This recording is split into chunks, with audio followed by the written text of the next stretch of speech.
So, you know, there's a lot of you out there who basically work in your own business or in corporate. So we've all got quite hectic jobs.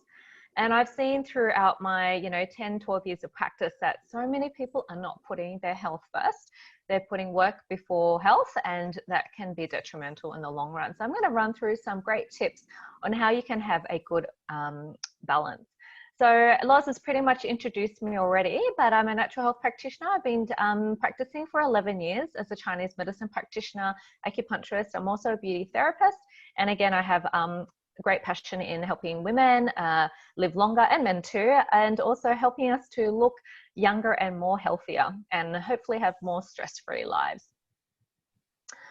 So did you know, a couple of fun facts, did you know that 35% of high income earners actually work a minimum of 60 hours per week? That is quite a lot of hours. And then on top of that, the extra 10% of high income earners are working an average of 80 hours per week.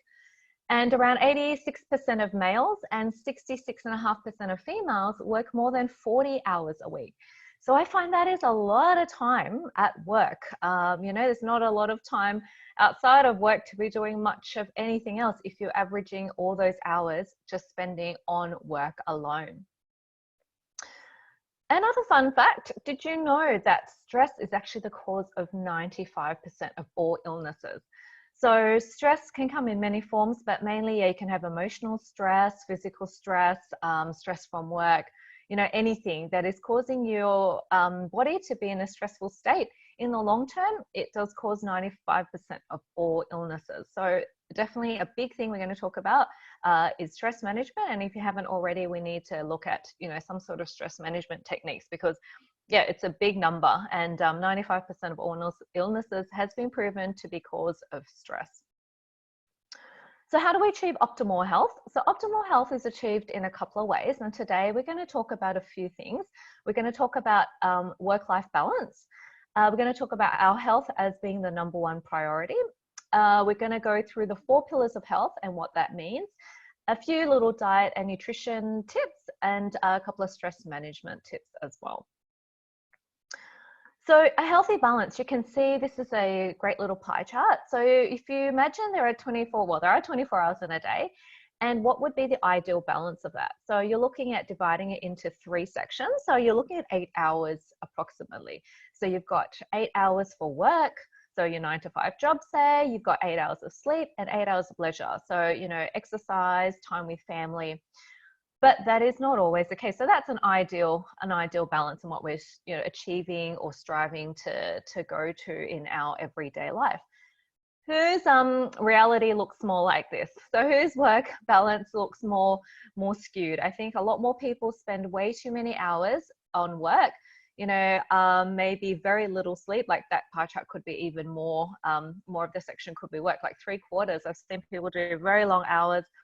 You know, some people can do 16 hours even. So there's very little time for sleep and for other things. So that can really impact our health in the long run, because we're getting such an unbalance.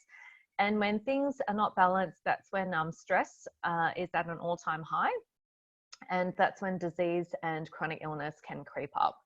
So yeah, we really need to look at the sort of balance like in this picture and to work our ways towards that. So see what you can do, like prioritize work. And sometimes people are not working most effectively. You know, they're just working, but productivity and work, you've got to make sure you're actually working productively and making sure you're also having time to do leisure activities, and you're also focusing on sleep, because when we sleep, that's when, you know, our body can rest, recuperate, and actually help our immune system. So we're going to talk about the pillars of health. So imagine a chair. So when we have a chair, there are 4 even legs. If one leg is uneven, or you don't have one leg of a chair, basically it's not a chair. There's no balance. You can't sit on it. You're going to be lopsided. You're going to be off balance. And so when we talk about health, we want everything balanced like a chair. So the 4 legs, they're even, they're strong. Everything is exact ratios. So you need a combination of all those things. You could almost say like 25% each, because there's a quarter, like one of 4 legs to keep the balance of the chair. So that's just a good analogy that when you think of your health, you're going to think of your chair, and you're going to think of that every leg needs to be even, needs to be the same length so that you can sit on a balanced chair.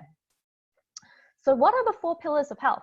So the 4 pillars of health are sleep, diet, mindfulness, and exercise. Now, I don't think you can have one without the other. So that's why we looked at the example of the chair earlier, that the 4 pillars of health, you need a balance of everything.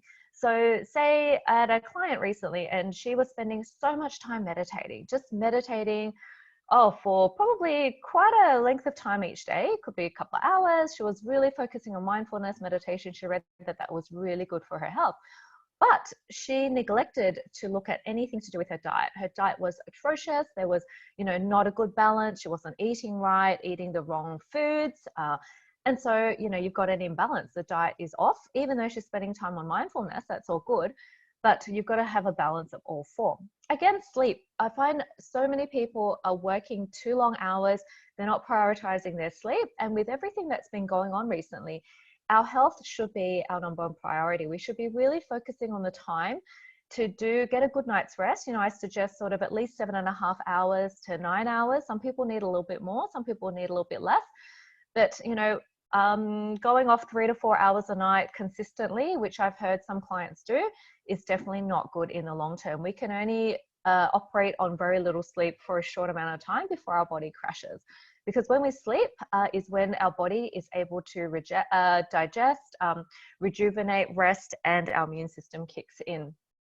So we really need to look at optimizing our sleep. And if there's issues with sleep, you've got to tackle that part of the 4 pillars of health. So if you're having issues like insomnia, you're not going to sleep, your mind's racing, like I hear a lot of clients say they can't switch off at night, then we're going to look at all the other things and making sure there is a balance, because sleep is really, really important. And people tend to think, I can sleep later, I'll do my work first, but it will catch up to you in the long run. So do really focus on trying to get a good night's sleep. And it's not just sometimes the hours. You could be lying in bed for 8 hours, but are you really getting that optimal, great shut-eye sleep for at least sort of 6.5, 7 hours? There's some great tracking apps you can download that tracks your sleep, how much REM cycle you're getting, whether you're getting good quality sleep throughout the night. So that's really worth looking at your sleep hygiene if that is an issue of the 4 pillars. Again, exercise, we're not spending as much time exercising as we should. I do recommend people move during the day, at least 40 minutes to an hour, whether it's walking to and from work, doing a couple of stretches in the morning. I think we get a bit caught in our work sometimes and we don't actually take the time to stand up, do a few stretches or work. There's a lot of studies now saying that sitting is the new smoking, and we do tend to sit for very long periods of time. So try to even put a clock or a stopwatch or something, an alarm that reminds you to get up off your chair maybe every hour if you've gone for several hours without getting up. Do a few stretches, get a glass of water, and just make a constant effort to just move your body. So movement is really good. So if you can do a walk each day, go for a jog, go to the gym, do a dance class, something. But we do need to look at sort of 40 to 50 minutes of active exercise and movement a day as well. Again, diet, we'll cover a little bit in the next couple of slides, but we've got to really look at that we're eating a good, well-balanced diet as part of the pillars of health. So yeah, we'll go through nutrition in a little bit, but that is really important to our health and our health outcomes. And then lastly is mindfulness. So taking the time to meditate, do some deep breathing exercises, just be aware of your state of mind and looking at sort of stress release as one of the pillars of health. So all 4 combined together is what's going to give you what I call optimal health, like in a chair. We need a balance of everything. Some people sleep a lot, but they're not eating right, or they're meditating a lot and not exercising and not getting good sleep. So we need to look at everything together. So nutrition. So I'm just going to cover a couple of things on nutrition because I could spend quite a few hours talking on nutrition. And again, everyone is slightly, everyone may come in with a different problem to see me, and we need to sort of customize nutrition on a more personal level. But these are kind of the overall tips that I give to most people, is that especially for people who've got their own business or, busy with meetings, they don't eat on time. I really think that, our body is like clockwork. It kind of likes to run on routine. And most people I see who come to see me have skipped breakfast, or have skipped lunch, or eating on the run, or are just, you know, not taking the time to really eat a proper meal or to eat on time. So I really think that people should try to, you know, when it's time for a meal, they should really make sure that they put, you know, 10-15 minutes aside and just take that time to really focus on having that meal instead of rushing or eating between meetings, or, you know, eating in the car, that sort of thing. So it's really important that we take that time to have that proper meal and to focus on that time that we're supposed to be eating instead of skipping meals, unless you're doing intermittent fasting, which is a different topic. But yeah, if it's time for breakfast, lunch, or dinner, then do make that time that you're not deviating too far away from the time you're supposed to be eating your meal. Cutting processed foods is really important. So cutting out all the junk, anything that's highly processed, and eating more natural foods as much as possible. So cooking your food, so you know what sort of ingredients go into your meals, and taking the time to just cut out anything that is like packet food. You know, if there's more than a few ingredients on there that you don't recognize the names of, or that are highly processed, it's obviously not great, and it's not completely natural for you. So opt for, you know, sort of nuts, seeds, grains, you know, vegetables, fruits, so things which aren't highly processed. Reducing sugar is a big one. So sugar is one of the causes of inflammation in the body, which can cause us to age and can cause brain deterioration in the long run. So, you know, diabetes can really affect our brain health. So you really want to look at reducing the amount of sugar content if you've got a real sweet tooth. And I find that sometimes with all the spreads that the corporates, you know, you get sort of morning tea provided, you know, they do spreads or that sort of thing, that you can, you know, get a bit caught up and eat a bit too much sugar in one day. So looking at your sugar intake as well.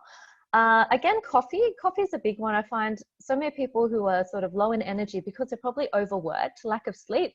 You know, I've heard of some people have up to five coffees, 6 coffees a day even, which is not good at all for our health. So look, 1 to 2 coffees a day would be my maximum, and no more than your 2 coffees a day for sure.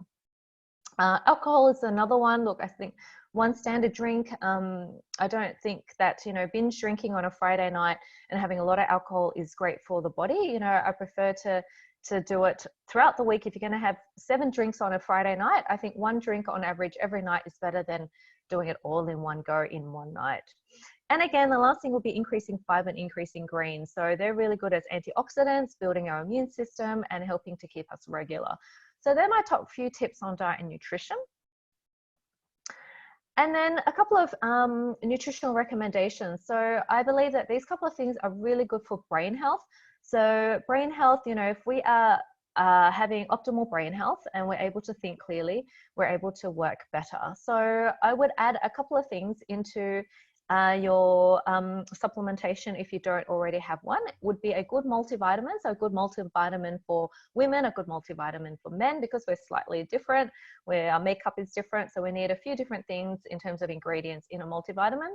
Magnesium is one of my go-to supplements for stress. And like we've seen before, stress is the cause of illness. So we do really need to manage our stress. And most people are magnesium deficient. I find that over 85-90% of us actually do have a deficiency in magnesium.